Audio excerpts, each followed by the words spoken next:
দেখো বন্ধুরা কি সুন্দর ফুলে টুকরো হয়েছে, দেখো কতটা নরম হয়েছে। আপনাদের কেটে দেখাচ্ছি, দেখুন।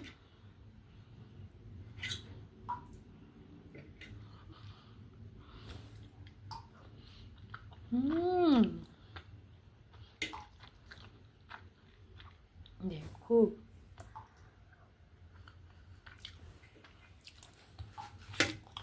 সেই সুন্দর হয়েছে, কিন্তু খেতেও খুব মজা হয়েছে।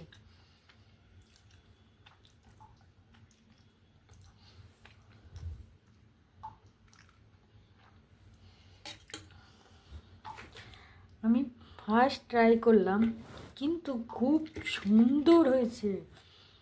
দেখো কি নরম তুলতুলে হয়েছে।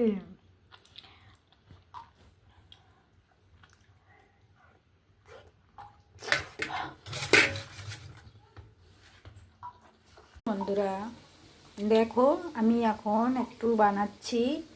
এটা কি বলতো, দুধ দুধ দিয়ে একটু, আমি ওটা দেখাতে পারলাম না।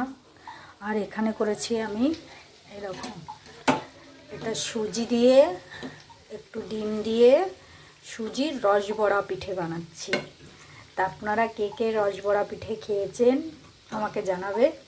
আমি আজ নতুন বানাচ্ছি, দেখি কেমন হয়, খেয়ে দেখি।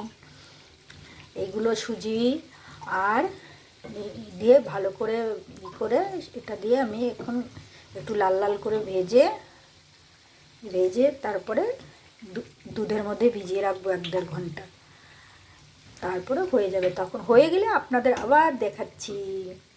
দেখো রসবড়া পিঠেগুলো দেখি কেমন হয়। দেখতে তো খুব সুন্দর লাগছে, জানো না, বেশ ফুলে ফুলে মনে হচ্ছে টুকু টুকু হয়েছে। একটু লাল লাল করে ভেজে নিয়ে একটু আস্তে আস্তে জাল দিয়ে আমি ভাজতে হবে, কেননা আমরা একটু জোরে জাল দিলে বেশ ভিতরটা কাঁচা থাকবে, উপরটা লাল হয়ে যাবে। এই নিয়ে আস্তে আস্তে করে আমি ভাজছি। হয়ে গেছে প্রায়।